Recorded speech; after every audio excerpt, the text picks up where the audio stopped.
자, 안녕하세요. 4부를 시작하겠습니다. 우리 4부에서는요, 독서의 사회 공부부터 먼저 하죠. 우리 이 독서와 관련해서 이 사회에서 여러분 30번 문제 푸는데 아마 이제 많은 어려움이 있었을 것으로 이제 생각을 합니다.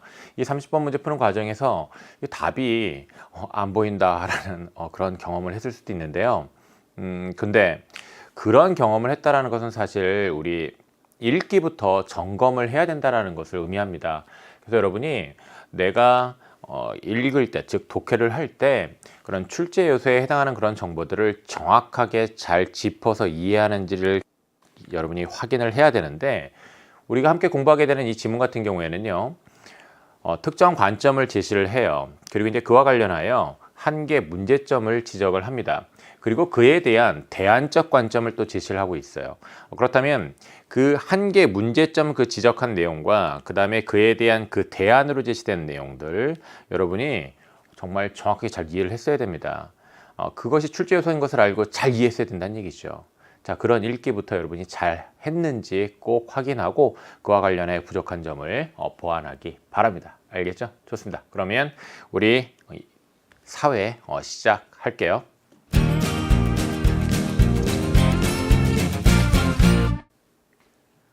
사회입니다. 이 지문의 특징은요, 간단하게 얘기하면 정보의 양이 많다라고 얘기할 수 있습니다. 이렇게 정보의 양이 많은 지문을 어떻게 하면 잘 읽느냐라는 건데, 정보의 양이 많은 지문일수록 여러분이 중심축, 중심 뼈대를 잘 잡으면서 읽어가야 됩니다. 무슨 말이냐면 그 중심 줄기가 있고요. 그 중심 줄기에 여러 가지 것들이 즉 격가지로 붙어 있는 거거든요.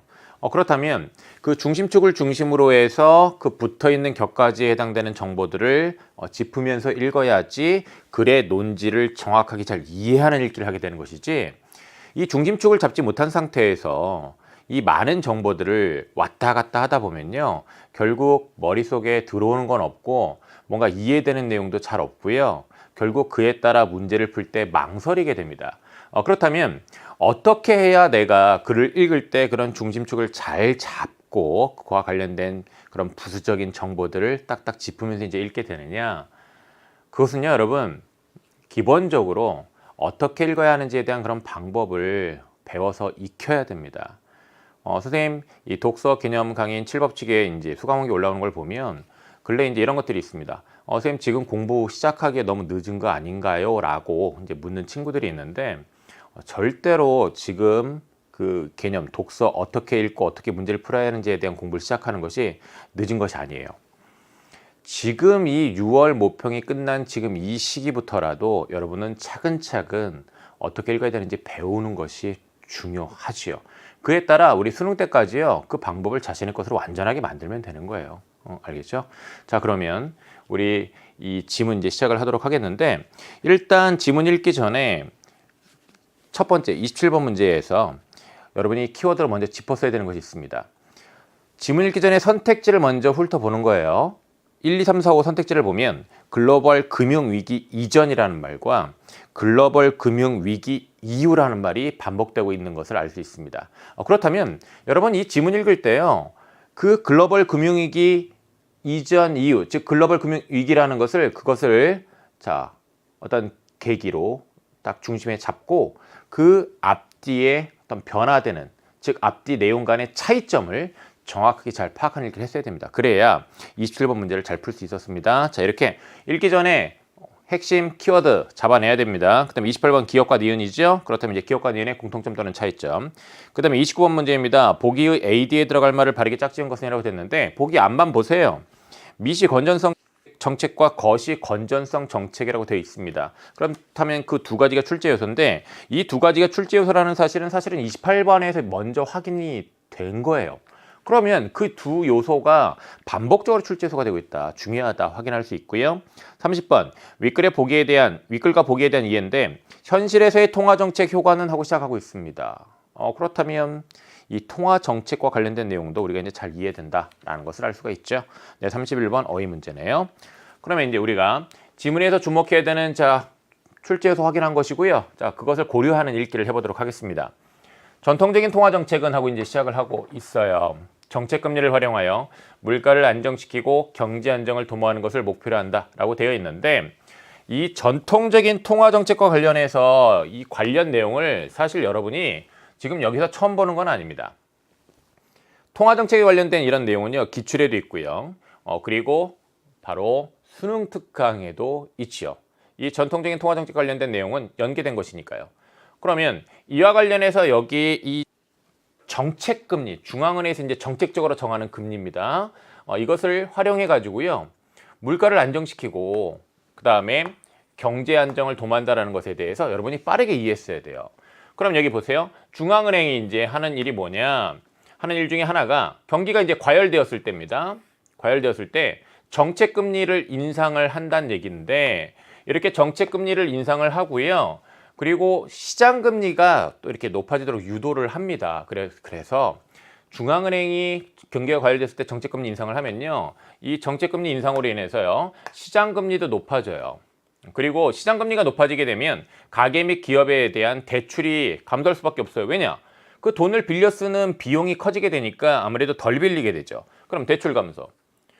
그것은 곧 신용 공급이 축소됐다라는 것입니다. 신용 공급이 축소됐다라는 것은 결국 시장의 통화량이 줄어드는 거예요. 그러면 통화량이 줄어들었다고 한다면 그것은 쓸 돈이 적어진 것이니까 당연히 경제 내 수요가 줄게 되는 것이고요. 수요가 줄면요, 물가가 막 오르나요? 아니에요. 물가가 급속히 오르던 것이 오히려 이제 좀 안정이 되겠지요.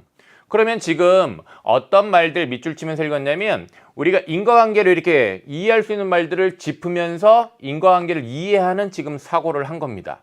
지금 설명한 것과 같이 그런 인과관계에 유의하여 이해를 했는지 여기서 여러분이 체크를 해야 되겠고요.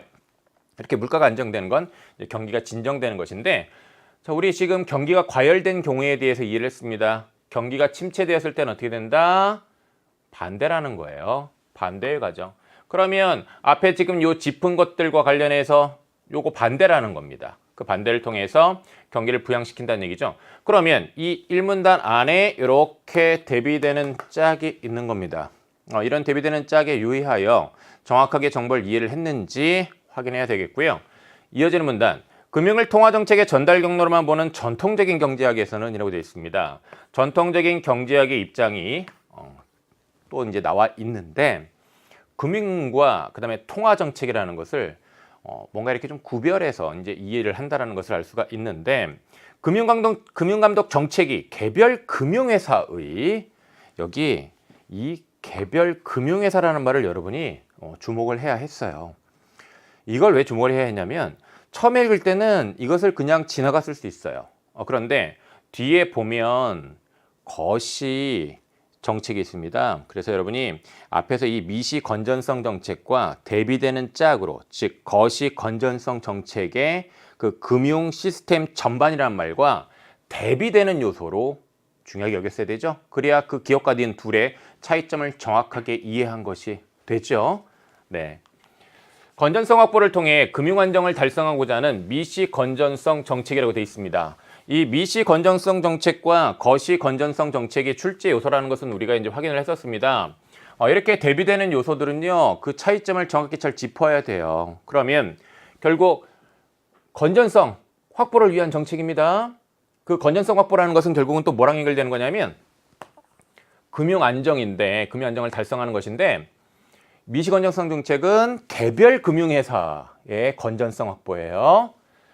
이러한 관점은 금융이 직접적 생산수단이 아니므로 단기적일 때와는 달리 장기적으로 경제성장에 영향을 미치지 못한다는 인식과 라고 되어 있는데요. 그러면 여기 이 단기적에 관한 내용과 또 여기서 장기적에 관한 내용이 대비가 되고 있다고 볼 수 있습니다. 이렇게 대비되는 요소는요, 출제 요소가 돼요. 그래서 우리 선택지에서요, 요거 두 개 바꿔가지고 오답지 만든 거 확인했었죠? 네, 그 점 여러분이 또 알아야 되겠고요. 그러면 지금 이 금융이라는 것이 단기적일 때는 좀 영향을 미치는 데 경제 성장에, 근데 장기적으로는 경제 성장에 영향을 미치지 못한다라는 거죠. 그래서 이제 장기적과 관련해서 이제 이 내용 이해를 해야 했고요. 그 다음에 자산 시장에는 가격이 본질적 가치를 초과하여 폭등하는 버블이 존재하지 않는다는 이런 효율적 시장 가설에 기인한다라고 되어 있는데, 이 효율적 시장 가설이라는 건 결국 보면 이건 뭐냐면 이건 이제 EBS 교재에서도 이제 확인할 수 있었던 내용인데 효율적인 거예요. 효율적이다라는 것은요, 말 그대로 시장이 잘 운영이 된다는 얘기예요. 돌아간다는 얘기예요. 그래서 여기에 보면 이 가격이라는 것에 시장에서의 어떤 정보들이 즉각 반영이 되는 겁니다. 그렇기 때문에 그 가격 자체가 그 시장의 상황 자체를 잘 나타내는 거예요. 그렇기 때문에 이 그 본질적 가치를 초과하는 버블 자체가 이 효율적 시장에서는 있을 수가 없는 거예요.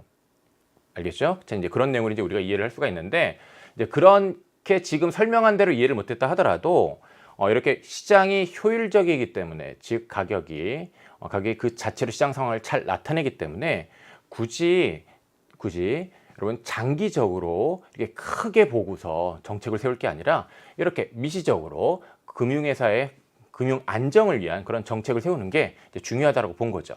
미시 건전성 정책은 개별 금융회사의 건전성에 대한 예방적 규제 성격을 가진 정책 수단을 활용한다라고 되어 있는데, 그러면 이거는요, 지금 이 부분은 미시 건전성 정책이라는 그런 대안 방안의 이제 내용을 이해하는 데 있어서 이제 중요한 내용이 여기가 지시가 되어 있는 것인데, 이 미시 건전성 정책은 이제 어떤 정책이냐? 개별 금융회사의 이제 건전성을 위한 것이라는 건 이미 주목한 상태고요. 여기 예방적 규제 성격을 가진 정책 수단이다라는 것을 또 여러분이 이 미시 건전성 정책, 이 대안 방안에 관한 내용을 이해하는 데 있어서 중요하게 여겼어야죠. 그 예로는 향후 손실에 대비하여 금융회사의 자기자본 하한을 설정한다라는 것입니다. 금융회사, 요 개별적인 금융회사의 금융 안정을 도모하는 것이 미시 건전성 정책이에요. 그래서 그 안정을 도모하는 방법으로 자기 자본 하한을 설정한다라는 거예요. 그러면 자기 자본의 그 하한을 설정했다고 한다면 그것은 결국은 최저 자기 자본을 딱 정해 놓은 겁니다. 이 정도의 자본은 갖춰야 돼라고 규제를 한 거죠. 그러면 어느 정도 이상의 그런 자본을 갖추고 있다고 하는 것은 그만큼 그 금융회사가요. 금융회사가 뭐 갑자기 이제 자본의 안전성이 뭐 흐트러지거나 그래서 이제 금융회사가 이제 굉장히 어떤 위기에 몰리거나 그런 일이 없게 되는 거죠. 안정적이게 되는 것이죠. 그래서 요것도 이제 대안 방안의 내용으로 여러분이 잘 주목해서 이제 이해를 해야 했던 겁니다. 자, 그렇다면 이 문단을 읽을 때 일단 또 기본적으로 여러분이 사실 이런 패턴을 읽었어도 돼요. 문제점과 대안 방안의 이제 패턴을 읽었어도 되는데, 그러면 금융이 불안정해진 어떤 문제가 있을 수 있다. 그와 관련하여 자, 대안 방안으로 제시된 것 미시 건전성 정책. 그래서 이제 미시 건전성 정책의 그런 대안 방안에 관한 내용 우리가 주목해서 이제 읽은 거죠. 네, 좋습니다. 자, 그다음에 이처럼 전통적인 경제학에서는 금융 감독 정책을 통해 금융 안정을, 통화 정책을 통해 물가 안정을 달성할 수 있다고 보는 이원적인 접근 방식이 지배적인 견해였다라고 되어 있는데, 여기에서 이제 또 우리가 주목할 것은 이거예요. 일단 앞서 여기 전통적인 경제학이라는 이것의 이제 관점을 우리가 이해하고 있다라는 것, 이거 주목한 상태에서요. 이 금융 감독 정책이라는 것을 지금 여기 짚었습니다. 이 금융 감독 정책을 보세요. 통해 금융 안정이에요. 금융 안정이고요. 그다음에 통화 정책을 통해 물가 안정이에요. 그래서 여기 이어지는 말 이원적이라는 말을 특히 여러분이 이제 중요하게 여겼어야 되는데, 그렇다면 지금 이 금융 정책이라는 것과 통화 정책이라는 것이 지금 이원적으로 별도의 것이라는 거예요. 별도. 이렇게 이원적인 것으로 보는 것이 이제 전통적인 경제학의 이제 입장이었던 것이죠. 그러나 글로벌 금융위기 이후란 말이 여기 나왔어요. 여기 나왔네요. 자, 이거 이렇게 표시를 읽으면서 했어야 돼요. 왜죠? 이것과 관련하여 글로벌 금융위기 이전과 그 다음에 글로벌 금융위기 이후가 첫 번째 문제의 선택지였습니다. 그래서 여러분 이 말 보고요. 앞뒤 내용 그런 차이점 파악해서요. 사실은 27번 같은 문제는 읽으면서 풀 수도 있었습니다. 그래서 특히 이제 2문단과 이 3문단에 있는 이 정보들을 가지고 여러분이 읽는 과정에서 이제 27번 문제도 풀 수도 있었죠. 자, 어쨌든 요거 출제 요소니까 이렇게 읽을 때 주목해야 했고요. 자, 이 점 체크하고 이어지는 걸 보면 금융 시스템이 와해되어 경제 불안이 확산되면서 라고 되어 있습니다. 그러면 여기서 이제 문제점, 이 글로벌 금융위기 이후에 나타난 문제점은 금융 시스템이 무너진 겁니다. 금융 시스템이 무너지면 당연히 경제가 불안해지는 것이죠. 그렇다면 기존의 접근 방식에 대해서 어떤 이거 문제가 있는 거구나 라고 이제 반성을 하게 된 거죠. 그러면 기존의 그런 접근 방식으로는 왜 문제가 있느냐? 자, 기존에 여러분 미시 건전성 정책만 보더라도요, 그거는 개별 금융회사의 건전성을 도모하기 위한 그런 정책이었어요. 그런데 지금 글로벌 금융위기를 겪으니까 개별 금융회사만이 문제가 아니라 지금 금융 시스템 전반이 문제가 되는 거잖아요. 그러니까 반성이 필요한 거예요. 뭔가 새로운 접근이 필요한 거예요. 그래서 보세요. 이 당시 경기 부양을 목적으로 한 중앙은행의 저금리 정책이 자산 가격 버블에 따른 금융 불안을 야기하여라고 했습니다. 사실 효율적 시장 가설에서 보면은 시장에서 이렇게 자산 가격에 버블이 생기지 않을 텐데, 근데 지금 금융위기를 겪어봤더니 이 중앙은행의 저금리 정책이 자산 가격 버블에 따른 이런 금융 불안을 야기를 하는 거예요. 그래서 이 경제 안정을 훼손할 수도 있다라는 것을 알게 된 거죠. 이에 따라 이제 어떤 새로운 방식이 이제 필요한 겁니다. 그렇다면 지금 우리 여기 밑줄 친 말들은 무슨 말이냐? 한계, 문제점을 지적을 한 내용을 지금 짚은 겁니다. 자, 이렇게 여러분 사회지문에서는요, 한계, 이런 문제점을 나타내는 이런 정보들을 읽을 때 특히 여러분이 좀 주목하면서 정확하게 이해하는 읽기를 해야 됩니다. 사회지문에는 기출 보면요, 이 한계, 문제점과 대안 방안의 패턴으로 글이 구성되어 있는 경우가 정말 많아요. 그래서 그에 따라 이해가는 정보들 주목하고 이와 관련해 제시되어 있는 대안 방안, 자, 그 내용 또 정확하게 이해하고, 그러면 문제의 답을 빨리 잘 고를 수 있는 경우가 참 많습니다. 여러분 이런 사실 알고 이 지문 읽고 문제 풀었습니까?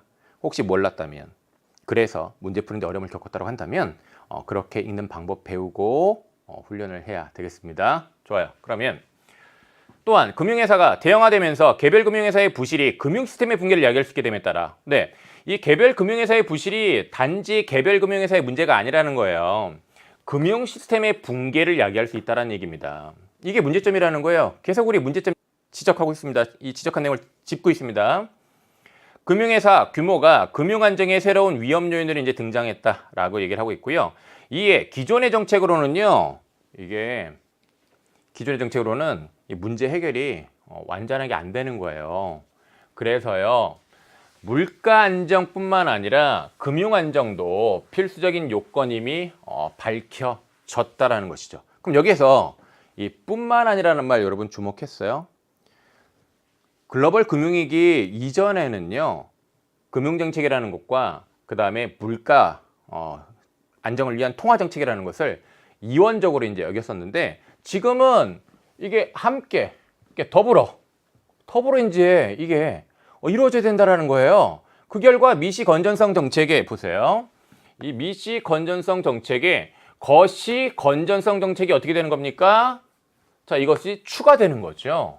그래서 보면 금융감독 정책과 그 다음에 물가 안정을 위한 통화 정책 간의 상호 보완을 통해 경제 안정을 달성해야 한다라는 견해가 주류를 형성하게 됐다는 얘기입니다. 이 부분의 내용을 여러분은 반드시 주목했어야 됩니다. 왜 반드시 주목했어야 되느냐? 이 내용은요, 이 문단의 앞부분에 있는 내용과 또 역시 대비되는 짝입니다. 그래서 앞부분에 있는 어떤 내용과 함께 이제 봤어야 되냐면, 글로벌 금융 위기라는 그 키워드에 주목해서 그 전에는 금융 정책과 금융 감독 정책과 그 다음에 통화 정책, 이 두 가지가 이원적이었다. 근데 여기 이 글로벌 금융위기 이후에는 금융 감독 정책과 그 다음에 통화 정책 간의 상호 보완이라는 것을 중요하게 여기게 됐다. 그렇죠? 더불어 추진하게 됐다. 자, 그런 차이점을 내가 정확하게 파악하는 읽기를 했는지 여러분 자신의 그런 시험 볼 때 그런 읽기를 확인해 보세요. 그러한 차이점을 주목하지 못했다고 한다면 여러분의 읽기에 문제가 있는 겁니다. 자, 그런 점부터 여러분이 고쳐서 바로 잡아 나가면 수능에선 반드시 좋은 결과 거둘 수 있습니다. 계속 볼게요. 거시건전성의 개념 나와 있습니다. 이 거시건전성은 어떤 것이냐? 개별금융회사 차원이 아니겠죠. 거시적이다라는 것은 크다라는 거니까 금융 시스템 차원의 그런 위기 가능성, 정책과 관련해서요. 자, 이 위기 가능성이 낮아서 건전한 상태가 이제 바로 거시 건전성이겠죠. 거시 건전성 정책은 금융 시스템의 건전성을 추구하는, 그래서 거시 건전성 정책이라는 것 자체도 당연히 금융 시스템 전반에 관한 그런 정책이어야죠. 그렇죠? 네. 이렇게 거시라는 말과 관련해서 금융 시스템과 연결해서 이제 이해했으면 됐고요. 이때 거시 건전성 정책은 미시 건전성이 거시 건전성을 담보할 수 있는 충분 조건인지 아니라는 건데, 무슨 말이냐면 개별 금융회사의 금융 안정을 도모한다고 해서 그것 자체가 금융 시스템 전반의 안정성을 보장하지는 않는다는 얘기입니다. 그렇죠? 이 충분 조건이라고 하면 A면 B다에서 A가 충분 조건이라고 하면 A면 항상 B여야 돼요. 그렇죠? 근데 그렇다면 미시적으로 개별 금융회사의 안정성 도모한다고 해서 반드시 금융 시스템 전반이 안정적인 것은 아니다라는 거예요. 자, 그런 내용으로 여러분이 이해를 해야 했고요. 그와 관련해서 이제 구성의 오류라는 그런 내용이 이제 제시가 되어 있고요. 이 구성의 오류라는 것은 이렇게 작은 따옴표로 이제 묶여 있기 때문에 이런 것도 여러분이 용어로 주목했으면 잘한 것이고요. 거시 건전성 정책은 금융 시스템 위헌 요인에 대한 예방적 규제를 통해 금융 시스템의 건전성을 추구한다는 점에서라고 얘기를 하고 있습니다. 여기서 또 이제 우리가 이 거시 건전성 정책과 관련해서 이제 주목했어야 되는 것은 바로 이 말입니다. 금융 시스템 위험 요인입니다. 개별 금융회사가 아니라 일단 이 금융 시스템 전반에 관한 것이라는 것, 거시라는 말과 관련해서 이해한 상태고요. 이 말 주목했어요? 예방적 규제. 이것도 주목했어야 돼요. 이건 뭐죠? 이거는 미시 건전성 정책과 거시 건전성 정책의 공통점 아닙니까? 둘 다 예방적인 규제입니다. 그래서 대상 간의 공통점, 차이점 못지않게 또 여러분이 중요하게 여겼어야 됩니다. 그리고요. 미시 건전성 정책과는 이제 차별화된다라고 얘기를 하고 있는데, 차별화된다라는 것은 금융 시스템 전반, 개별 금융회사가 아니라 그런 점에서 확실히 차별화된다는 것도 역시 이해했죠? 좋습니다. 그러면 공통점과 차이점을 여러분은 다 이해한 거예요. 자, 그런 읽기를 해야 했고요. 이어지는 문단 또 보겠습니다. 거시 건전성 정책의 목표를 효과적으로 달성하기 위해서는 경기 변동과 금융 시스템 위험 요인 간의 이제 상관관계를 감안한 정책 수단의 이제 도입이 필요하다라고 얘기를 하고 있는데, 요 둘의 이제 상관관계를 고려하라는 얘기인데, 그렇다면 이 둘의 상관관계에 관한 정보를 여러분이 주목했어야죠. 그와 관련해서 어떤 말 주목했어야 됐습니까? 여기 금융 시스템 위험 요인은 경기 수능성을 가진다라는 말을 주목을 해야 했고요. 필요하다니까 이거 주목해야죠. 그리고 이제 이 내용과 관련해서 이제 제시되어 있는 것들을 보면 경기가 호황일 때는 금융회사들이 대출을 늘려 신용 공급을 팽창시킴에 따라 자산 가격이 이제 급등합니다. 자, 경기 변동과 이런 자산 가격의 관계 나와 있죠. 이는 다시 경기를 더 과열시킵니다. 경기를 이제 더 과열시키고요. 그다음에 반면 불황일 때는이라고 되어 있습니다. 불황일 때는. 그러면 여기 또 대비되는 짝이 있는 겁니다. 경기가 호황일 때와 그다음에 이제 불황일 때, 자, 이 차이점이 있는 것인데, 자, 이 차이점과 관련해서 반대의 상황이 나타난다라는 것. 여기 반대의 상황이라는 것도 역시 여러분이 주목을 해야 했죠. 그러면 경기의 변동에 따라 자산의 가격이 이제 변한다는 얘기인데요. 그러면 이렇게 변하는 것. 이 변하는 것이 이제 이렇게 크게 일어나면 그것 또한 문제점이라는 얘기입니다. 그래서 요 앞에 지금 여기 밑줄 친 이런 말들, 또 그건 역시 여러분이 문제점에 관한 내용으로 짚었어야 됐고요. 그러한 문제점에 대한 대안 방안으로 이제 여기 제시된 거잖아요. 제시되는 게 뭡니까? 바로 경기 대응 완충 자본 제도라는 거죠. 자, 그러면 요것을 이제 대안 방안으로 이해를 해야 했는데, 요 앞에서 여기 지금 경기 수능성을 가진다고 했잖아요. 이 경기 수능성과 관련해서 호황일 때 급등, 불황일 때 급락, 요걸 이해했어야 됩니다. 그러니까 그 경기에 따라서 같이 함께 변한다는 얘기죠. 그게 수능성이죠. 그리고 이제 그러한 그 급등하고 급락하는 것은 문제 상황이고요. 그 급등하고 급락하는 것을 완화하기 위한 방안이죠. 자, 지금 제시한 이 맥락으로 이해했어야 됩니다. 좋아요. 그러면 이 방안에 대해서 이제 이것이 어떻게 문제를 해결할 수 있는지 정확하게 이해를 했어야 되는데, 이 제도는 정책 당국이 경기 과열기에 금융회사로 하여금 최저 자기 자본에, 자, 여기 보세요. 이 경기 과열기에 최저 자기자본의 추가적인 자기자본, 즉 완충자본을 쌓도록 하여 과도한 신용 팽창을 억제시키는 겁니다. 그리고요, 또 이어지는 걸 봤더니 한편 적립된 완충자본은 그 다음 말을 봤더니 경기 침체기예요. 자, 그럼 여기에서 이제 우리가 어떻게 읽었어야 되냐면 경기 침체기, 경기 과열기 이렇게 해서 이 대비되는 짝을 여러분이 정확하게 짚었어야 됩니다. 그러면 경기 과열기, 경기 침체기 어떻게 대비되느냐? 경기 과열기에는요, 여기 보면 자기자본, 즉 완충자본을 쌓도록 하는 겁니다. 적립합니다. 그리고요, 경기 침체기에는요, 그것을 대출 재원으로 이제 쓰는 거예요. 사용하는 겁니다. 그래서 이 침체기에 신용이 충분히 시장에 공급되도록 하는 것이죠. 이게 바로 경기 대응 완충자본 제도라는 것인데, 이 대비되는 짝을 여러분 정확하게 짚어서 읽었습니까? 이거를 여러분이 놓치지 않고 읽었다고 한다면 이 세트에서 가장 어려웠던 30번 문제, 어떻게 보면 굉장히 빠르게 정답을 골랐을 수 있습니다. 왜냐하면 30번 이제 설명하겠지만 30번에 3번을 보면 경기 침체기에 경기 대응 완충자본 제도의 도입이 필요하다고 했어요. 침체기에 이 제도를 도입하는 게 아니에요. 이 제도는 어떤 성격을 갖고 있는 것이냐면 예방 규제예요. 그래서 경기 과열기에서부터 완충자본을 쌓도록 하는 겁니다. 그렇기 때문에 경기 침체기에 도입할 수 있는 게 아니에요. 그 관계를 정확하게 이해해서 30번의 답을 3번으로 골랐어야 돼요. 그런데 많은 학생들이 이 30번의 3번 어디가 문제인지를 잘 찾지를 못하고 답을 못 골랐다는 것입니다. 그에 따라 이 30번 문제는 정답률이 매우 낮았습니다. 네, 좋습니다. 자, 그러면 여러분이 어떤 지점에 이제 주목했어야 되는지 짚어줬죠. 참, 그리고 이 부분을 또 잘 짚었으면 29번 문제도 잘 풀었을 거예요. 맞죠? 자, 그럼 우리 여기서 이제 어디서 있는 교훈?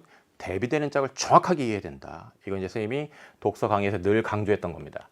자, 27번부터 이제 확인해 보면은 윗글을 통해 알 수 있는 것은 이라고 되어 있는데요. 글로벌 금융위기 이전에는 금융이 단기적으로 경제 성장에 영향을 미치지 못한다고 이제 보았다라고 되어 있는데, 이건 이 문단에 있는 내용을 통해서 여기 틀렸다는 거 알 수 있죠. 금융이 장기적으로 영향을 미치지 못한다는 관점을 바탕으로 이제 정책이 제시가 됐었죠. 글로벌 금융위기 이전에는 개별 금융회사가 건전하다고 해서 금융 안정이 달성되는 것은 아니라고 보았다고 했는데, 이 금융위기 이전에는요, 미시 건전성 정책이 중시됐잖아요.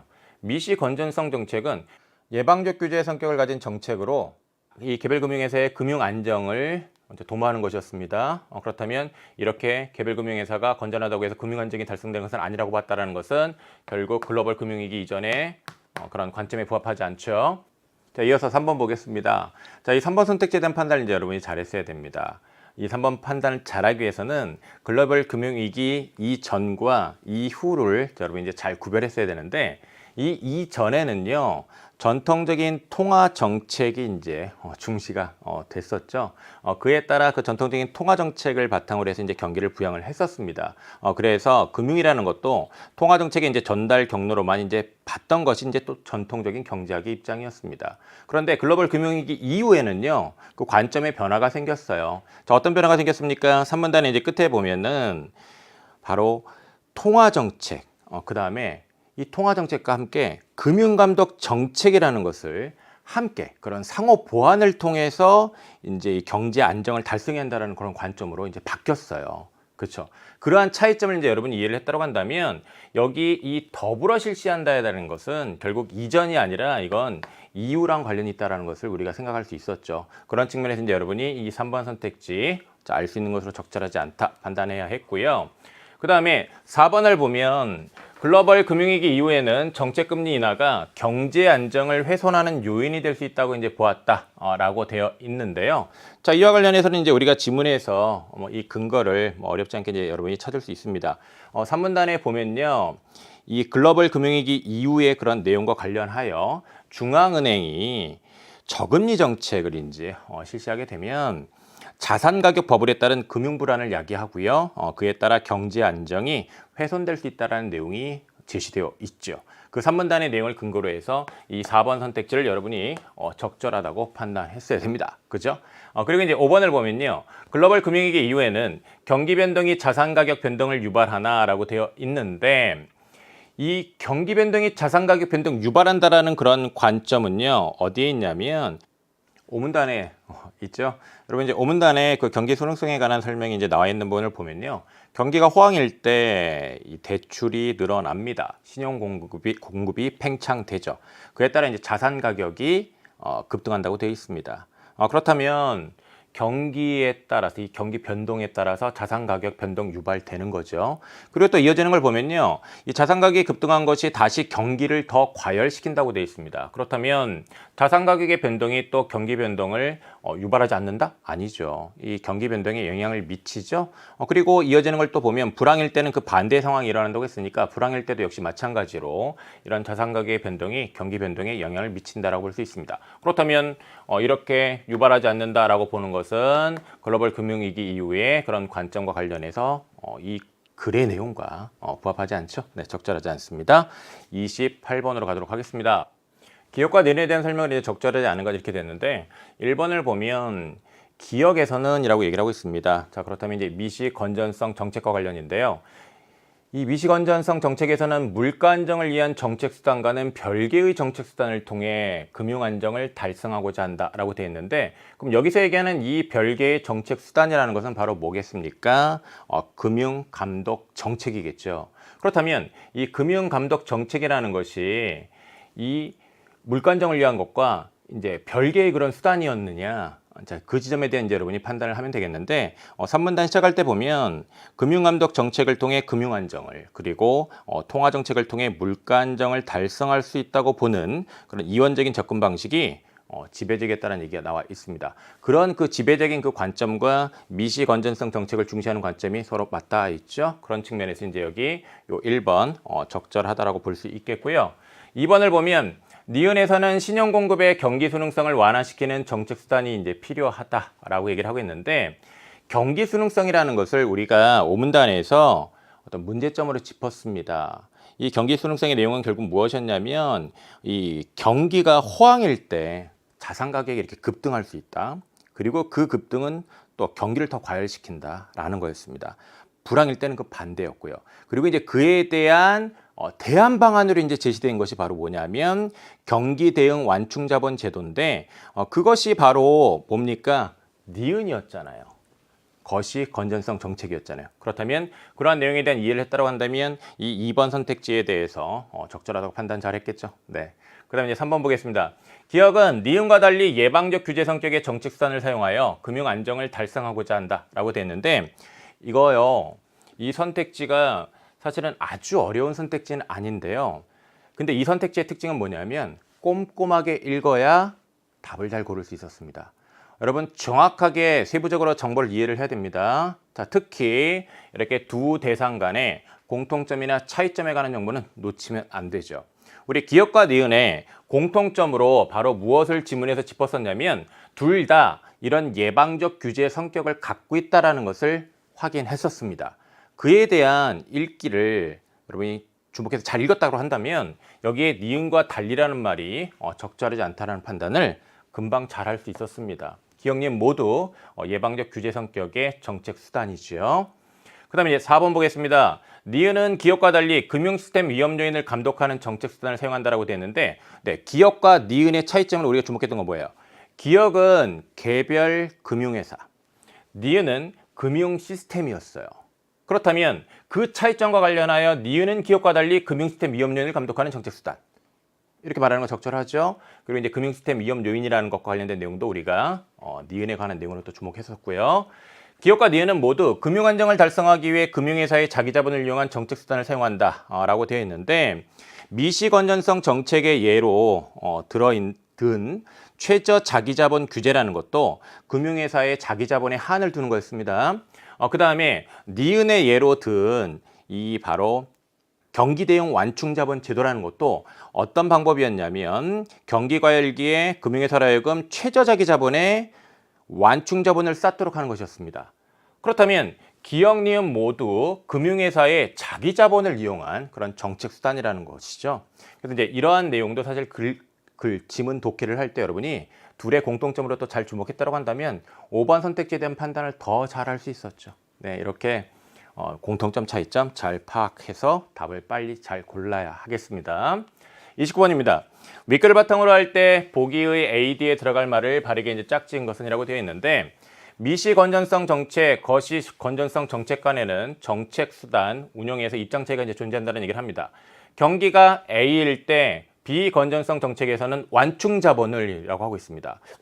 이렇게 완충 자본을 어떻게 하는 것과 관련 있는 것은 거시 건전성 정책이죠. 이거 알죠?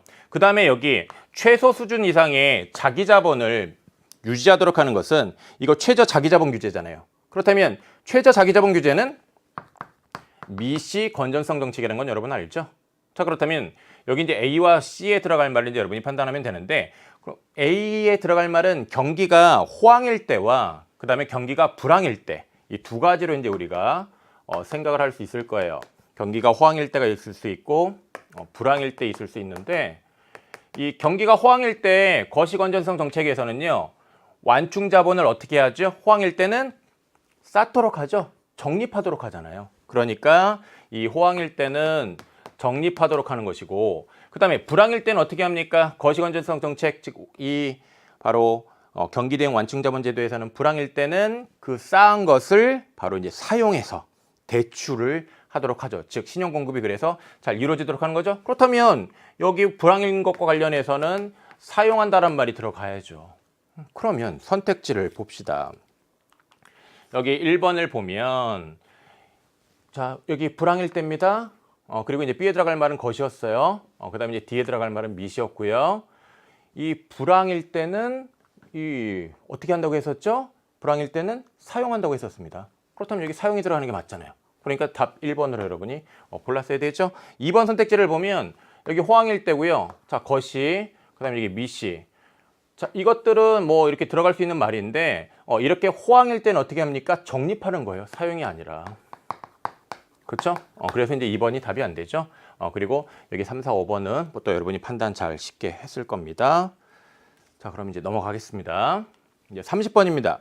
윗글과 보기에 대한 이해로 이제 적절하지 않은 것은 이라고 이제 되어 있는데, 이 문제의 정답률이 상당히 이제 낮았을 것으로 보여요. 그래서 이렇게 어려운 문제는 여러분이 스스로 그 논리적으로 사고해서 답에 접근하는 것을 자꾸 반복적으로 어려운 만큼 해봐야 됩니다.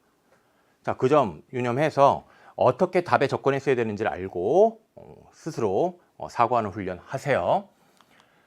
일단 윗글과 보기에 대한 이해예요. 그렇다면 윗글이랑 보기를 함께 이제 고려를 해야 된다는 얘기인데, 보기를 보면요, 현실에서의 통화정책 효과는 경기에 대해 비대칭적인 것으로 이제 알려져 있다고 되어 있습니다. 그러면 이 현실에서의 통화정책 효과와 관련하여 경기에 대해 비대칭적인 것이라는 것에 대해서부터 이제 여러분이 이해를 해야 했습니다. 여기 보면 통화정책은 경기 과열을 억제하는 데는 효과적이에요. 근데 경기 침체를 벗어나는 데는 효과가 미미해요. 그러면 과열 억제하는 데는 효과적이고 침체를 벗어나는 데는 효과가 미미하다라는 것이 결국은 뭐랑 연결되는 겁니까? 바로 이 내용이 비대칭적이다에 연결이 되는 것이죠. 그래서 이제 이 비대칭적이다는 것의 내용을 요 말들 주목해서 이제 여러분이 잘 짚어야 했고요. 경기 침체를 극복하기 위해 중앙은행의 정책금리 인하로 은행이 대출을 늘려 신용 공급을 확대하려 해도 라고 되어 있는데, 지금 여기 있는 내용을 여러분이 특히 빠르게 이해했어야 돼요. 왜냐하면 이 내용이 수능 특강 독서에 있는 거잖아요. 그래서 그 독서에서 여러분이 배경 지식을 쌓았다고 한다면 빠르게 이 부분 이해할 수 있었는데, 자, 경기 침체예요. 자, 그러면 그에 대한 방안으로요, 중앙은행이 정책금리를 인하를 합니다. 그럼 이에 따라 이제 시장 금리가 낮아질 수 있을 텐데, 그 시장 금리가 이제 낮아지게 되면 시장의 통화량이 많아져요. 그 말은 결국은 신용 공급이 이제 확대가 되는 것인데, 근데 그렇게 시장의 통화량이 많아지다 하더라도 가계의 소비 심리가 이렇게 위축되면 사람들이 소비를 잘 안 해요. 그리고 기업이 투자할 대상이 마땅치 않을 경우에는 투자를 안 해요. 그러면 전통적인 통화 정책에서는 이렇게 정책금리를 인하를 해서 경기를 부양하려고 하는데, 그렇게 기대했던 그 효과가 나타나지 않게 되는 거죠. 오히려 확대된 신용 공급이, 시장에 이제 통화량이 많아졌잖아요. 그 많아진 통화량이 주식이나 부동산 등 자산 시장으로 과도하게 유입되어서 문제를 일으킬 수 있다는 겁니다. 그렇죠? 그래서 이 부분에 있는 내용 여러분 다 이제 수능 특강에 있는 내용인데 이거 잘 빠르게 이해했어야 되겠고요. 경제학자들은 경제 주체들이 경기 상황에 대해 비대칭적으로 이제 반응하기 때문에 나타난 이러한 현상을 끈 밀어 올리기라고 이제 부른다고 했습니다. 그럼 이제 여기에 제시되어 있는 이 문제점을 요 끈 밀어 올리기와 관련해서 이 개념을 이해하는 읽기를 여기서 했어야 되겠고요.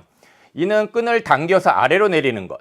자, 끈을 당겨서 아래로 내리는 것은 뭐에 해당합니까? 결국은 과열을 억제하는 것에 해당하는 거죠. 그 다음에 밀어서 위로 올리는 것은 뭐에 해당하는 겁니까? 경기 침체를 벗어나게 하는 것, 즉 경기를 부양하는 것과 관련 있는 거죠.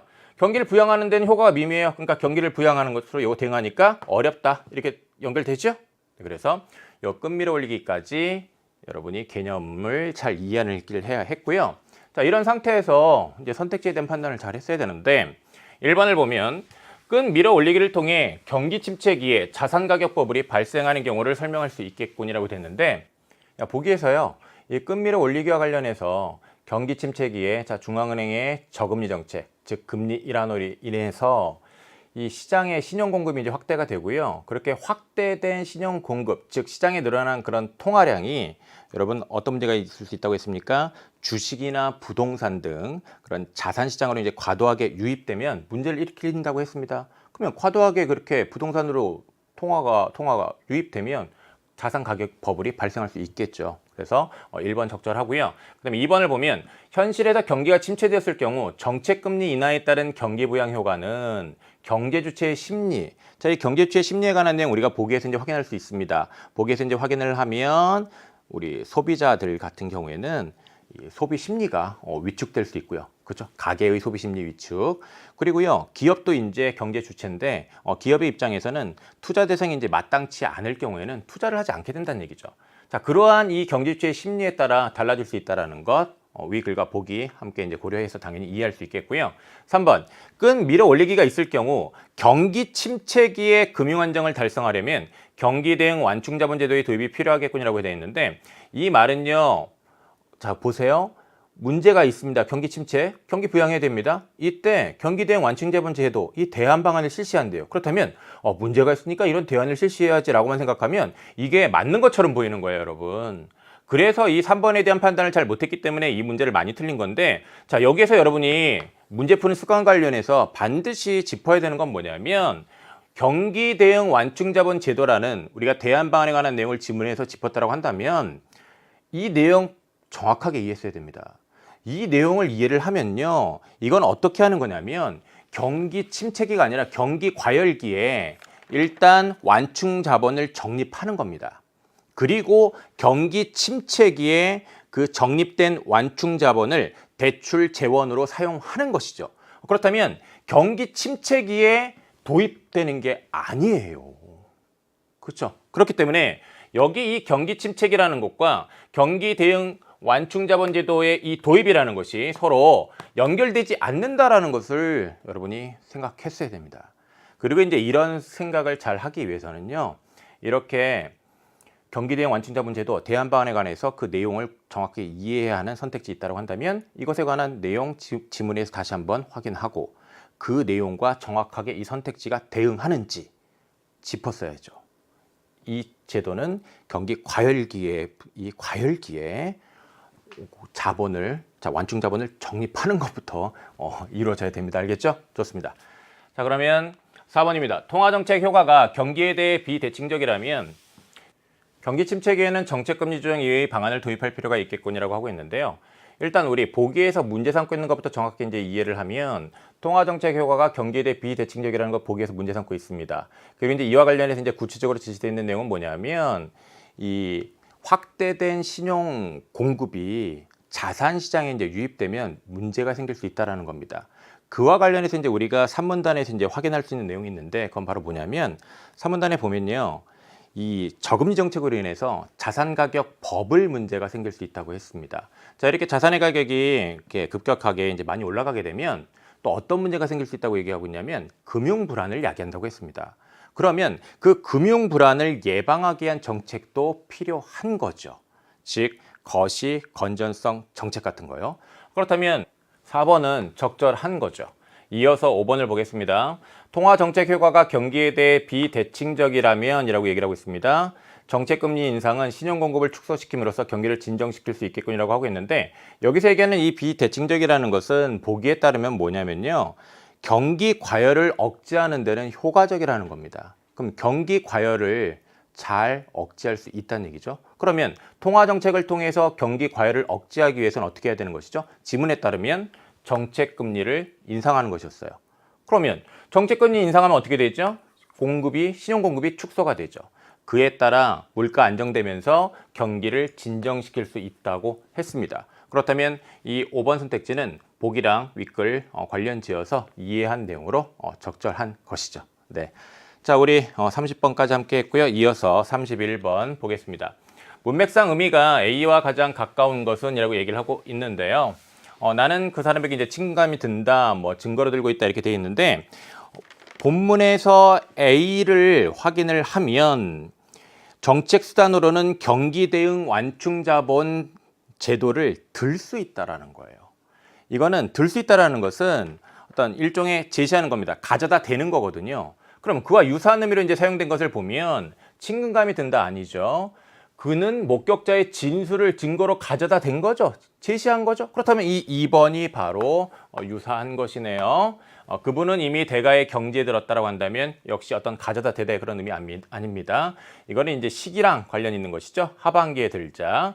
그 다음에 이제 5번을 보면 이거는 적금에 이제 가입한 것이죠. 그렇기 때문에 역시 답이 될 수 없습니다. 31번 문제 정답 2번이지요. 자, 우리 사회 함께 공부했고요. 자, 이어서 고전시가랑 그 수필의 복합은 남궁민 선생님이 여러분과 함께 할 겁니다. 자, 이어서 5부 시작할 때 저는 또 만나겠습니다. 안녕.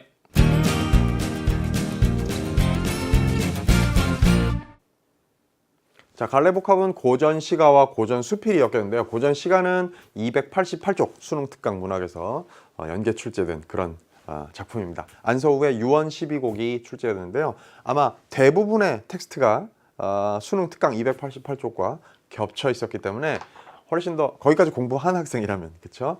쉽게 작품에 접근할 수 있었을 겁니다. 그렇지 않았다면 작품을 이해하는 게 그렇게 쉽진 않았을 수 있어요. 어려운 구절들이 좀 있습니다. 자, 우리 이렇게 뭔가 강호에 묻힌다. 여기 지금 문제 33번에도 보기로 나옵니다만 강호에서 파묻혀서 속세를 떠나가지고 사는 삶에 대한 지향이 담겨있는 사대부들의 시가들은 대체로 약간 이원적인 사고, 그쵸? 그래서 속세와 강호 사이의 대립을 뼈대로 해가지고 읽어나가는 게 아주 편하단 말이에요. 그런 걸 좀 이제 긍정적인 차원의 이분법을 활성화한 상황에서 글을 읽어보도록 하겠습니다. 자, 문장을 하자 하니 인생식자 우한시오 해놓고 여기 지금 원래 수능 특강에도 이거 다 이렇게 각주가 달려있는 것들이었습니다만 여기에도 있네요. 사람이 글자를 아는 게 근심 걱정이 시작된다는 거죠. 그래서 공부를 하려고 해도 뭐 아는 게 병이 되는 것이고, 그 다음에 공맹을 배우려 하니 도약 등천 불가급이로다. 그러니까 공자 맹자를 배우려 한다는 거, 문장을 한다, 공맹을 배운다, 이거 다 공부하는 거죠. 학문을 닦는 거죠. 그리고 뭐 나아가서 벼슬도 하는 밑바탕이 될 테고요. 이런 식의 삶을 살려는 것이 근심이 시작되는 일이기도 하고, 돈은 하늘에 오르는 것 같아서 미치기가 어렵기도 하고, 그러니까 이게 만만치 않은 일이고, 또 혹은 폐단도 있는 것이더라. 그러니까 이 내 몸 쓸데없사니 성대농포대오리라 하는데요. 내 몸이 쓸데없다는 게 뭐예요? 이런 일을 못 한다는 거지. 안 해야 되겠다는 거고요. 그러니까 뭔가 출세하고 나가서 벼슬자리에 오르고 뭐 그죠? 학문을 하고 이런 일에는 내가 안 되겠으니까 적합하지 않으니 성대농포, 태평성대에 농사 짓는 일을 하겠다라는 거네요. 그러니까 뭔가 나가서 출사하는 삶을 사는 게 아니고 은거하는 삶을 살겠다라는 지향이 가해 있습니다. 그러니까 첫 수의 제 1장에 있죠. 그죠? 그 다음에 제 3장으로 가는데요. 홍진에 절교하고 백운으로 위우하야 그랬는데요. 자, 홍진이란 거 맨날 나오는 거 아닙니까? 속세죠. 그죠? 그러면 녹수청사는 그거하고 반대되는 곳일 테고요. 자연에 파묻히는 것이고. 그럼 보세요. 이것도 백운도 역시 마찬가지겠죠. 자연이겠지. 그러면 홍진은 절교하고 백운으로 벗을 삼는다 그랬어. 그러면 속세로 하는 단절된 삶을 살고요. 그 다음에 백운은 흰 구름은 자연 속에 파묻혀 사는 자연물들은 이제 벗으로 삼는다는 거예요. 그런 자기의 삶의 지향을 이야기하면 그렇게 해서 녹수청산에 시름 없이 늙어간다고요. 자기가 그렇게 살고 있어. 이 중에 무한지락을 헌사할까 두려워해라 그랬습니다. 여기 제3장에서 수능 특강에서는 여기 헌사할까에도 각주가 달려 있었죠. 다른 사람들이 이 무한한 지극한 그 즐거움, 끝없는 즐거움을, 이 기쁨을, 내가 이렇게 녹수청산에서 시름 없이 늙어가는 기쁨을 누가 시끄럽게 떠들까 두렵다, 이런 얘기죠. 그죠? 사실 나만 알아야 되는 건데, 비밀인데, 그쵸? 여기에 이런 이 무한지락은 나만 맛봤으면 좋겠는데 사람들이 뭐 그거 떠들고 그걸 막 소문 내고 또 뭐 그것에 대해서 이러쿵저러쿵 얘기하고 이러는 건 다 두렵다는 거죠. 자, 그 다음에 제 6장 갑니다. 인간의 벗 있단 말과 나는 알기 스리어라. 그 다음에 물 외에 벗 없단 말과 나는 알기 즐거워라. 계속 이분법이에요. 이게 인간이라는 게 홍진하고 같은 말 아닙니까? 그렇죠? 속세에 벗이 있다는 말인가? 나는 알기 싫다. 그 다음에 물 외라는 건요, 세상 바깥이거든요. 이게 바로 녹수청산이고 또 백운이고 이런 곳입니다. 강호고, 그죠? 그때 벗 없단 말인가? 나는 알기 즐거워해라. 그러면 자, 인간 세상에 벗이 있단 말인가? 나는 알기 싫다. 또 자연 속에 벗이 없다는 말인가? 나는 알기 즐거워해라. 그 자연 속에서 벗을 새로 사귀는 것, 예를 들면 백운으로 위우하는 것 같은 거, 나는 알기 즐겁다. 난 그런 벗을 알아가는 거 즐겁다.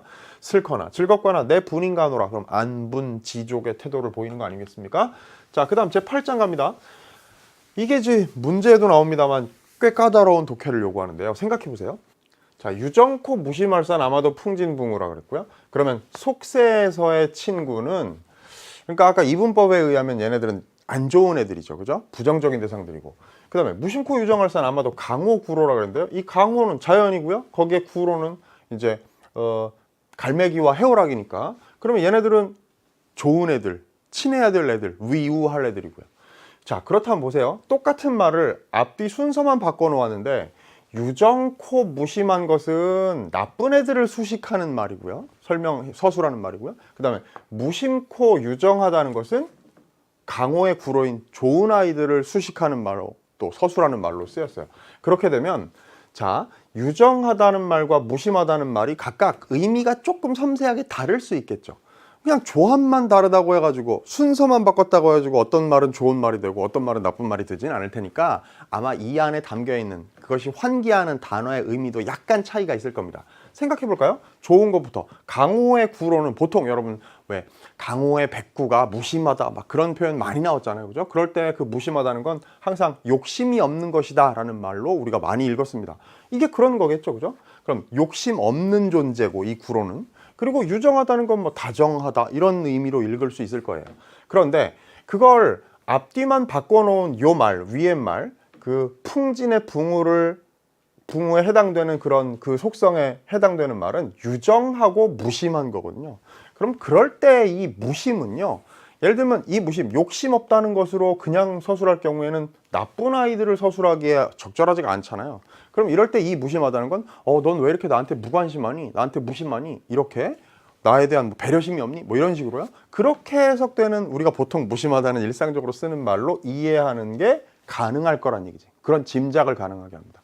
그리고 이 유정하다는 말도 여기서 뭔가 다정하다, 감정이 풍부하다 이런 정도 말고 뭔가 쌓인 감정이 있다든지 인간적인 감정에 휘둘린다든지 뭐 이런 식의 유정하다, 감정이 있다라는 말을 좀 부정적인 뉘앙스로 읽어낼 가능성을 우리가 상상하면 좋겠습니다. 그죠? 자, 그렇게 읽었을 때 초장과 중장이 서로 대꾸와 대조를 보이는 의미상의 어떤 그 이해가, 추론이 가능해지죠. 이제야 작비금시을 깨달은가 하노라고 했는데요. 그러면 이거는 과거의 모습이야. 그러니까 풍진에 살 때 친구들을 사귀었는데 그 친구들은 유정코 무심했어. 그건 이제 과거는 잘못된 것이었고 그릇된 것이었고, 지금 여기에 강호에 와서 구로들과 사귀면서 사는 것이 이들이 무심하고 유정한 거니까 오늘날 현재는 지금 옳다는 것을, 바람직하다는 것을 깨달았다라는 그런 인식으로 8장을 읽어낼 수가 있는 겁니다. 자, 그 다음 제 9장인데요. 도팽택 기관거 할제와 태부 걸해귀 할제 이랬는데, 이런 말들은 중국 고사에 이렇게 엮여 있는 말들이니까 꼭 각주가 필요하겠죠. 거기 보니까 뭐예요? 도연명이 벼슬을 버리고 떠나는 것과, 그리고 태부, 한나라의 태부 소광이 사직을 구걸하던 것, 그러니까 간청하던 것을 그러니까 벼슬을 버리고 호련히 떠나가는 걸 얘기하는 거예요. 그죠? 자연을 파묻히고 은거하기 위해서. 그랬을 때 호연 행색을 뉘 아니 불허하리, 이렇게 호연한 거. 그즉 이 크고 넓은 그런 호연직이라고 하는 그런 호연하다라고 얘기하는 그 호연, 그런 행색, 도팽택과 또 태부의 그런 벼슬을 떨치고 자연으로 탁 크고 넓게 떠날 때 그런 행색을 누가 아니 부러워하겠는가. 알고도 부지지하니 나도 몰라 하노라 그랬는데, 부지지라는 건 그칠 때를 알지 못한다는 거거든요.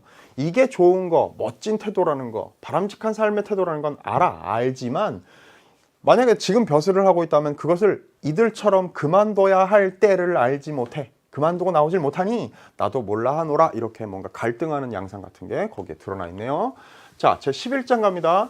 인간의 풍우 다하니 무스일 뭐마다뇨 뭐마나뇨 이랬고요. 자, 인간 아까 계속 나왔어요. 풍진이고요. 자, 이게 인간 속세에서의 풍우가 많으니 뭐하러 거기에 머물겠느냐 이것이고요. 물외라는 건 아까도 나왔습니다만 은거하는 강호고 자연이에요. 그 물에 연하, 족하니 그랬어요. 이 연하라는 것도요, 자연을 얘기하는 겁니다. 자연물들을, 안개와 노을을 얘기하는데요. 이것들이 풍부하니 무슨 일로 아니 가리, 뭐 안 갈 이유가 무엇이 있으리예요. 그럼 이건 부정적인 속세에 대한 거, 갈 일이 없는 거, 거기 머물 일이 없는 거죠. 왜? 풍우가 많은 곳인데. 근데 물외는 연하가 족한 곳이니까 안 갈 이유가 없는 좋은 곳이고요. 이제는 가려 정했어요. 그러면 이 둘 사이의 갈등은 이제 정리가 된 거지. 어떻게? 이쪽으로 지향하는 것으로 결정이 된 겁니다. 그러니까 일흥개화하노라 그랬습니다. 일흥이라는 건요, 숨어서 지내는 흥, 은거하는, 그죠? 그러니까 속세로부터 벗어나서 느끼는 흥취 같은 걸 얘기하는 거거든요. 그것에 겨워하노라 이렇게 된 거예요. 자, 이거 일부가 수능 특강에 수록되어 있지 않은 대목이긴 합니다만 전체적인 작품의 어떤 정서나 태도, 화자의 태도 같은 것들은 일관되어 있다. 그래서 이런 작품들을 읽을 때는 강호에 대한 지향을 담고 있는 사대부들의 어떤 그 의식과 속세에 대한 부정적인 인식, 이런 것들을 기본적으로 큰 뼈대로 이분법적인 사고를 하면서 읽어나가면 유리하다라는 얘기입니다. 됐죠? 자, 그 다음 지문인데요. 나글로 갑니다. 성현의 수필이 있습니다. 조용이라는 작품인데요. 게으름에 대한 깨달음을 담고 있는 글이에요. 그렇죠? 보통 수필들은요, 뭐 고전 수필, 현대 수필 마찬가지입니다. 고전 수필 이렇게 뭔가에 대한 자기의 사색을, 어떤 대상에 대해서 사색을 담고 그 깨달음을 이제 담은 그런 글이잖아요. 갑니다. 어느 날 나는 잠이 들었는데 비몽사몽간이었다. 정신이 산란하고 병이 아닌데 병이 든 듯하여 그 원기가 상했다. 이제 몸이 안 좋네요. 그렇죠? 가슴이 돌에 눌린 것처럼 답답한 게 게으름에 귀신이 든 것이 틀림없었다. 그럼 지금 게으름에 귀신이 든 게 자기의 이 어떤 안 좋은 상태의 원인인 거네요. 무당을 불러 귀신에게 말하게 했다. 그래서 귀신을 이제 게으름의 귀신, 즉 게으름이 여기서는 지금 의인화된 거죠. 정확히는 의인화가 아니라 의귀화 정도가 될 텐데, 그렇죠? 귀신인 것처럼 게으름을 이렇게 상정해놓고 청자로 상정해가지고 말을 합니다. 뭐라고? 무당의 입을 빌려가지고 말을 하는데, 네가, 여기에 게으름이죠. 게으름, 네가 내 속에 숨어들어서 큰 병이 났다. 중약이 있고요. 게을러서 집을 수리할 생각도 못하며 솥발이 부러져도 게을러서 고치지 않고 의복이 해져도 게을러서 깁지 않으며 종들이 죄를 지어도 게을러서 묻지 않고 사람들이 시비를 걸어도 게을러서 화를 내지 않아서 마침내 날로 행동은 굼떠가고 마음은 바보가 되며 용모는 날로 여위어갈 뿐만 아니라 말수조차 줄어들고 있다. 이 모든 허물은 내가, 게으름이 내게 들어와 멋대로 함이라. 그러면 너 때문에 지금 이 일상이 다 망가졌다 이거죠. 뭐 해야 될 일들, 필수적으로 생활을 영위하는데 해야 될 일들을 다 못하고 있다. 너 때문이다 이거예요. 이제 게으름이 몸 안에 깊이 들어오게 되면서, 자, 어째서 다른 이에게는 가지 않고 나만 따르면 귀찮게 구는가? 왜 하필 나니? 왜 날 이렇게 게으름이 쑥 들어와가지고 나를 이렇게 엉망으로 삶을 엉망진창이 되게 만들었니? 라는 거죠. 너는 어서 나를 떠나 저 낙토로 가거라. 그러면 나에게는 너의 피해가 없고 너도 너의 살 곳을 얻으리라. 그러면 너 좋고 나 좋으니까 나를 떠나서 저쪽으로 너 좋은 데로 가라. 이게 귀신이 말했다. 이 귀신은 뭐예요? 게으름의 귀신. 게으름이 뭐라고 얘기하는지 잘 들으세요. 그렇지 않습니다. 당신 말 틀렸습니다. 라고 나한테 게으름의 귀신이 얘기하는 거예요. 내가 어떻게 당신에게 화를 입히겠습니까? 나는 너한테 화를 입힌 게 아닙니다. 자, 운명은 하늘에 있으니 나의 허물로 여기지 마십시오. 당신의 운명 탓이지 게으름인 내가 당신의 삶 속에 들어갔기 때문에 이런 일이 벌어진 게 아닙니다. 자, 굳센 쇠는 부서지고 강한 나무는 부러지며 깨끗한 것은 더러워지기 쉽고 우뚝한 것은 꺾이기 쉽습니다. 세상 어떤 만물은 모든 존재든 어떤 존재든 다 쉽게 변화하고, 그죠? 영원한 것은 없고, 또 이렇게 보면 저런 장점이 있고, 이 약점은 저런 장점이 되고, 저런 장점은 또 약점이 되고, 이런 약점이 되고, 이런 거에 대한 얘기예요. 뭐 깊이 생각하지 마십시오. 굳은 돌은 고요함으로 이지러지지 않고 높은 산은 고요함으로 영원한 것입니다. 움직이는 것은 쉽게 요절하고 고요한 것은 장수합니다. 지금 당신은 저 산처럼 오래 살 것입니다. 보세요. 생각해 볼까? 결과적으로 앞에서 뭐 장황한 얘기를 한 이유가, 지금 당신은, 그러니까 여기에서 당신이라는 건 성현을 얘기하는 거죠. 글쓴이. 게으름이 얘기하기를, 성현은, 글쓴이는 저 산처럼 오래 살 것이래요. 왜? 산이 왜 오래 산다고 했나요? 고요한 것이 장수한다 그랬어요. 높은 산이 고요하다 그랬으니까. 그러면 지금 당신은 저 산처럼 고요한 상태라는 거야. 그쵸? 그러면 고요한 상태인 이유는 뭘까? 뭔가 세상 일에 번다하게 번잡스럽게 거기 끼어들어서 뭘 일을 하려고 하고, 큰 일을 이루려 하고, 뭐, 그죠? 공부도 열심히 하고, 막 무슨 일을 열심히 해가지고 큰 일을 이런 걸 안 한다는 거야. 게으르기 때문에 고요한 거죠. 그러니까 당신은 오래 살 것이다. 이런 얘기를 게으름의 귀신이 나한테 하는 거예요. 경우에 따라서는 세상의 근면은 화근이, 당신의 게으름은 복의 근원이 될 수도 있죠. 게으름이 복의 근원이 될 수도 있다라는 그런 긍정적인 인식을 제시를 했습니다. 그러니까 일종의 또 역설적인 사고이기도 하죠, 사실은요. 그죠? 세상 사람들은 세력을 줬다 우왕좌왕하여 그때마다 시비의 소리가 분분하지만, 지금 당신은 물러나 앉았으니 당신에 대한 시비의 소리가 전혀 없지 않습니까? 그러니까 어떻게 되는 거야? 고요하죠. 그죠? 자, 시비의 소리가 전혀 없어. 그러니까 고요한 거야. 그러니까 당신은 오래 살 것이죠. 자, 또 세상 사람들은 무력에 휘둘려서 이익을 얻기 위해 날뛰어요. 근데 당신은 어때? 지금 당신은 걱정이 없어. 제정신을 잘 보존해요. 그래서 고요하고요. 그래서 오래 살 거예요. 다 무엇 때문에? 누구 덕이라는 거야? 내 덕, 누구? 게으름의 덕이라는 거죠. 게으르니까 시비에 휘말릴 일이 없고 큰 욕심이 없으니까 아무 일도 안 하고 있으니까 얼마나 고요하냐. 당신은 오래 살 것이다. 그러니 게으름이 어떻게 됐다고요? 복의 근원이 될 수도 있다는 거예요. 사고에 어떤 전환을 해봐라. 역설적인 깨달음을 얻어라 라는 얘기죠. 당신에게 어느 것이 흉하고 어느 것이 길한 것이겠습니까? 그럼 게으르지 않고 막 부지런해가지고 이런 시비에 휘말리고 이러는 게 좋은 거예요? 그게 길한 겁니까? 아니라는 거죠. 내가 너한테 찾아온 게 너한테는 복이다. 이런 묘하게 설득되네요. 그렇죠? 당신이 이제부터 유지를 버리고 무지를 이루며, 유위를 버리고 무위에 이르며, 유정을 버리고 무정을 지키며, 유생을 버리고 무생을 즐긴대요. 이게 다 뭐예요? 전부. 이건 사실은 어떻게 보는 거지? 게으름이 몸에 밴 삶의 태도를 긍정적인 차원으로 수용한 삶의 모습을 이렇게 서술한 거야. 그렇죠? 자, 그러면 그 돈은 죽지 않고 하늘과 함께 아득하여 태초와 하나가 될 것입니다. 내가 앞으로도 당신을 도울 것인데, 지금 당신을 망친 게 아니라 이쯤 되니까 설득됐죠. 당신을 여태까지 도와왔어. 앞으로도 너를 도울 거라고. 그렇죠? 자, 도리어 나를 나무라시니 자신의 처지를 아십시오. 그래서야 어디 되겠습니까? 정신 차리세요. 저는 당신을 돕는 사람, 돕는 존재입니다. 라고 게으름의 귀신이 나한테 얘기를 했단 말이야. 이에 나는 그만 말문이 막혔다. 그죠? 설득됐어요. 맞네. 할 말이 없네. 그래서 앞으로 나의 잘못을 고칠 터이니 그대와 함께 살기를 바란다. 라고 했더니 이제 굴복한 겁니다. 게으름 앞에. 게으름은 그제야 떠나지 않고 나와 함께 있기로 했다. 라고 했습니다. 자, 성현의 조용이에요. 지문 읽었죠? 그렇다면 이제 문제를 봅시다. 32번인데요. 가와 나의 공통점으로 가장 적절한 것, 그렇습니다. 이 둘의 공통점을 찾기가 쉽지는 않은데요. 비슷한 단어가 뭐 나오긴 합니다. 뭐 유정 뭐 이런 것도 나오고요. 그렇습니다. 자, 생각해 볼까? 가장 적절한 거 생각해 볼까? 계절의 변화. 일단 엉뚱한 것부터 생각해 보죠. 계절의 변화를 통해 과거와 대비되는 현재의 상황을 드러낸답니다. 자, 지금 게으름에 관한 얘기할 때 계절의 변화를 통해 뭐 이런 건 의미 없죠. 그죠? 그 다음에 구체적인 청자를 설정하여 자연에서 얻은 깨달음을, 글쎄 게으름의 귀신이 나한테 얘기해 준 거, 이런 거 자연에서 얻은 깨달음이라고 할 수 있을까? 가는 논외로 하고, 둘 중에 하나만 틀린 게 있으면 이건 답이 될 수 없는 거니까 둘 다에 해당되는 공통점이어야 되니까요. 그 다음에 공간의 이동을 통해 주어진 삶의 순응해야 함을 드러내고 있다. 이것도 역시, 자, 나그를 생각해 볼 때 공간의 이동 같은 거 드러나 있는 거 없단 말이죠. 그 다음에 명령적 어조를 통해, 말투를 통해서 세태에 대한 부정적 시각을 진술하고 있다. 자, 세태에 대한 부정적 시각이라는 것도 역시 요거는 해당될 가능성이 있는 부분이 있네요. 가에도 나에도. 왜냐하면 가에서 속세에서의 삶을 부정적으로 그린 것에 대해서 이야기할 수 있겠고요. 나는 역시 막 사람들이 막 이익을 좇아가지고 막 서로 막 아웅다웅하고 이런 거에 대한 부정적인 시각이 드러나 있는데, 문제는 명령적인 어조를 사용했느냐? 그렇지 않다는 거예요. 그죠? 그 다음에 1번 대조적 소재를 통해 삶에 대한 글쓴이의 인식을 드러냈다.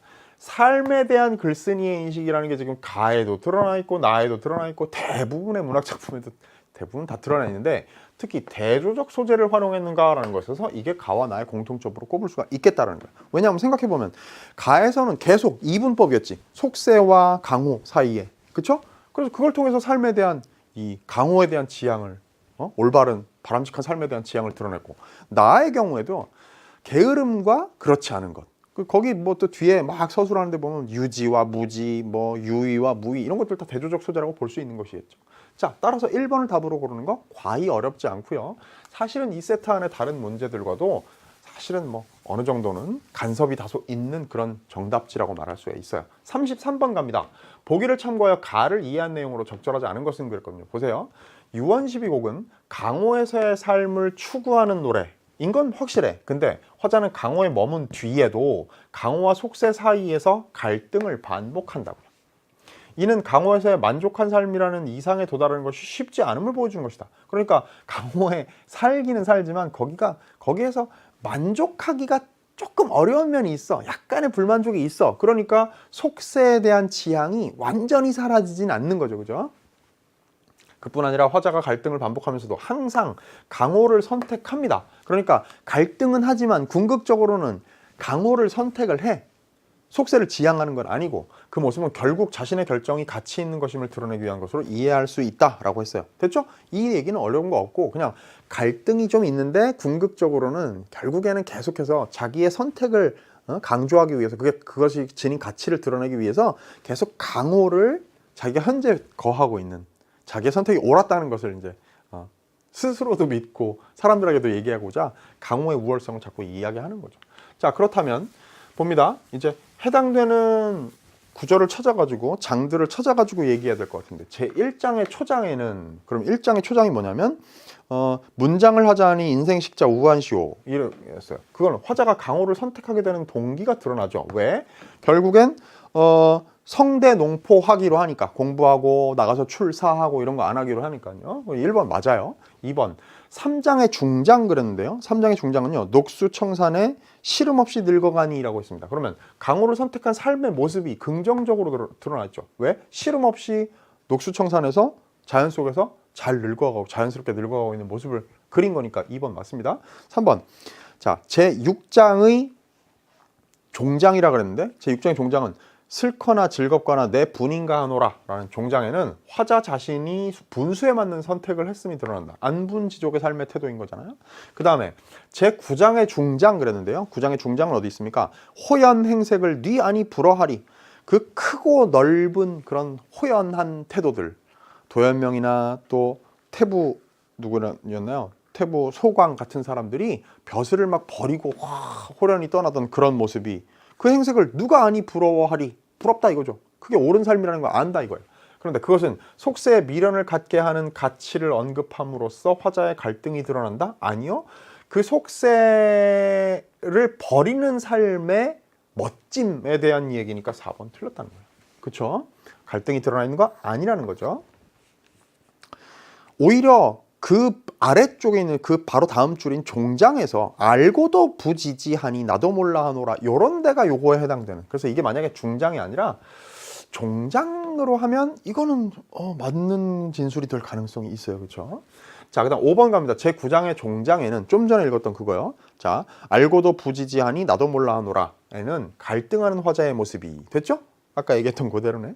제11장의 종장 그랬는데, 11장 종장 이제는 가려 정하니 일흥 개화하노라 라는 종장에는 자신의 선택에 만족하는 화자의 모습이 드러난다. 그럼 9장의 종장에서는 갈등하는 모습, 11장의 종장에서는 자기의 선택이 옳았다는 그런, 그것을 만족하는 모습을 보여준다는 거, 그 내용상 딱 맞죠?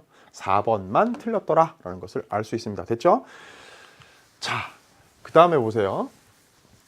34번 문제인데요. 이 문제도 꽤 어려웠을 수 있습니다. 생각해 봅시다. 절교와 위유를 중심으로 그랬어요. 속세하고 절교했었고요. 그 다음에 자연물들하고 벗을 삼았어요.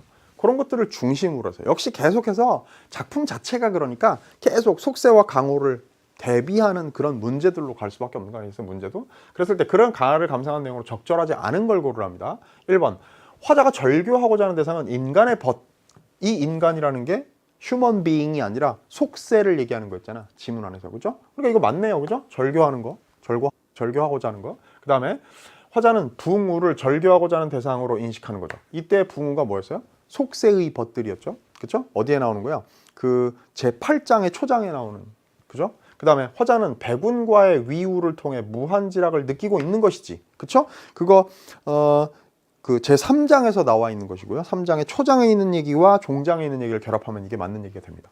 그 다음에 화자가 위우하고자 하는, 벗으로 삼고자 하는 구로는 이것은 물 외에 연하 족한 곳에 있다고 볼 수 있다. 물 외, 바깥 세상, 이 한가한 자연 속에 연하 족한 곳, 응? 뭐예요? 이 안개와 또 노을이 잔뜩 있는 이곳에 자연 속에 있는 구로인 거죠? 맞죠? 그죠? 됐네요. 화자가 물외 벗과 위우하고자 하는 이유가 뭐냐면 요 얘기인데 얘네들 물외에 있는 얘네들하고 벗하려고 해. 벗으로 삼으려고 해. 하는 이유가 뭐냐면 유정코 무심하기 때문으로 볼 수 있다. 이거요. 아무 맥락 없이 그러니까 아까 우리가 봤던 제6장에서의 그런 초장 중장에 대한 아니요. 제8장의 초장 중장에 대한 그 이해 없이 조금 깊이 있는 감상 없이 그냥 보자면요. 얘네들 이런 아이들 물외에 그 저기 자연 속에 있는 벗들하고 친구가 되는 것은 유정하고 무심하기 때문이지. 이때 무심을 이제 무욕으로 읽는 거지. 그건 당연히 맞는 얘기인데? 그럼 답이 없네. 적절하지 않은 게 하나도 없네. 이렇게 되는 거죠. 자, 그럴 때 맥락에 기대어서 8장의 초장 중장에서 이때 유정코 무심하다는 것은 초장에 나오는 풍진붕우의 어떤 성질을 진술하는 말로 나왔던 부정적인 아이들인 거죠. 그래서 뭔가 감정에 휘둘리고 또 무관심하고 무심하고 배려심이 없고 이런 의미로 읽을 수 있는 그렇게 추론할 수 있는 말로 해당되기 때문에 이 말이 적절한 진술이 되려면 자 물의 벗과 위유하고자 하는 이유는 무심코 유정하기 때문이군 한다면 8장의 맥락에 비춰서 맞는 진술이 되는 겁니다. 됐죠? 요거 약간 섬세한 독해를 요구하는 정답지였어요. 따라서 의외로 이건 뭐 3점 달고 있는 것도 아니지만 여러분들이 까다롭게 여기고 답이 없다고 느꼈을 수도 있을 그런 문제라고 말할 수가 있겠습니다. 틀리면 안 되겠고요. 꼼꼼하게 작품을 읽어낼 수 있는 힘이 필요해요. 자, 그 다음 35번 갑니다. 기억과 니은을 참고하여 가와 나를 이해한 내용으로 가장 적절한 거. 기억은 뭐냐면요. 이제야 작비 금시를 깨달은가 하노라 이랬거든요. 즉 어제는 그르고 지금은 옳다는 것을 이제야 깨닫는다. 그럼 속세에서의 삶이 잘못됐고 지금은 올바른 삶이다 라는 것을 깨닫는다 라는 게 기억의 내용이야. 그 다음에 니은의 내용은 성현의 조용에서요. 앞으로 나의 잘못을 고칠 터이니 그대와 함께 살기를 바란다. 이게 니은입니다. 그게 뭐야? 게으름의 귀신한테 자기가 한 말입니다. 그렇죠? 설득돼가지고 생각이 바뀌어가지고 자 그랬을 때 가장 적절한 걸 하나 고르랍니다. 기억의 화자는 공맹을 배우기 위해 성대농포의 길을 아니요. 이걸 안 하고 이리로 간 거였죠. 배우기 위해라고 얘기하면 틀렸습니다. 그다음 니은의 나는 태초와 하나가 되게 하는 상대방의 제안을 수용하며 굳센 쇠와 같은 변치 않는 삶을 아니요. 굳센 쇠는 어디 뭐라고 나왔는가? 굳센 쇠는 부서지는 대상으로 진술됐지. 이런 변치 않는 삶 아니요. 변치 않지 않아요. 굳센 쇠는 부서진다고 했으니까 변하는 대상으로 언급됐었죠. 귀신 게으름의 귀신의 말에서. 그래서 변치 않는 삶을 다짐하고 있다는 말 틀렸고요. 그 다음에 기억의 화자는 녹수청산에서 삶을 즐거워하는 거 맞잖아요. 그 다음에 니은의 나는 깨끗한 것을 길한 것으로 받아들이고 있다 그랬는데 이건 뭐 그럴 법해. 그런데 생각해보면 이 나의 문맥을 보건대 깨끗한 것은 뭐라고 했어요? 더러워지기 쉬운 것. 아까 굳센 쇠는 부서지고 깨끗한 것은 더러워지기 쉽다고 얘기하는 그 맥락 속에 들어가 있기 때문에 니은의 화자가 깨끗한 것을 길한 것으로 여긴다라는 말은 땡 틀린 거예요. 그냥 이 선지만 놓고 작품 제대로 감상 안 하고 읽어보지 않고 답을 고르면 안 되겠습니다.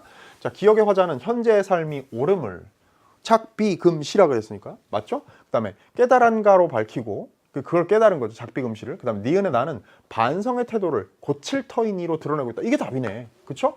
게으름에 대해서 부정적으로만 생각하던 그런 태도를, 삶의 어떤 태도 같은 것들을 바꾸겠다라고, 고칠 터이니 나와 함께 계속 있어달라고 니은에서 얘기했으니까 4번이 맞네요. 됐죠? 자, 기억의 허자는 풍우다한 현실을 긍정적으로, 아니요, 풍우다한 건 뭐야? 인간 속세의 이야기. 그래서 거기에 머물 이유가 없다고 얘기했었죠. 그러니까 기억의 허자는 이걸 긍정적으로 받아들였다는 얘기가 틀렸어요. 그죠? 명백하게 틀렸죠. 자, 그 다음에 뭐 그러면 이제 4번을 빼고는 나머지들은 틀린 부분들이 다 있기 때문에 답으로 될 수가 없다라는 것을 알았고, 우리 2세트의 마지막 문제인 36번 문제, 나에 대한 단독 문제만 풀면 얘기가 끝나겠습니다. 보기를 참고하여 나를 감상한 내용으로 적절하지 않은 것은 그런데요. 조용에서 필자는 나와 게으름 귀신의 대화라는 구조를 활용한 거예요. 맞죠?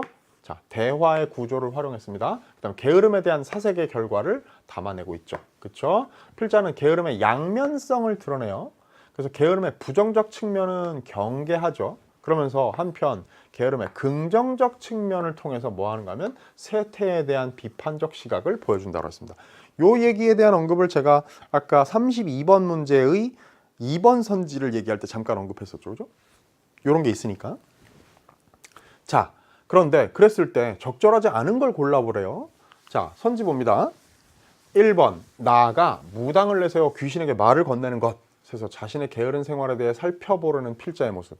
그래가지고 그런 일종의 성찰 행위겠지, 그죠? 게으름의 귀신한테 말을 걸어. 그래가지고 자기 삶에 대해서 돌아보게 되는 거죠. 그런 계기를 마련했어. 됐네요. 나아가 집안의 대소사를 해결하지 않고 게으름을 피우는 행위를 막 나열하죠. 너 때문에 내가 삶이 이렇게 구체적으로 이렇게 망가졌어 라고 나열하죠. 게으름의 폐단을 드러내려는 필자의 생각, 부정적인 측면을 뭐 그거에 대한 경계를 드러내는 부분이라고 볼 수가 있어요. 그죠? 나아가 멋대로 행동하는 게으름을 탓하면서도 게으름은 자신의 허물이라 여기는 것에서 게으름의 양면성을 드러내려는 필자의 의도를 알 수 있고. 여러분 보세요. 제가 이거 총평에서 잠깐 언급했던 문제입니다.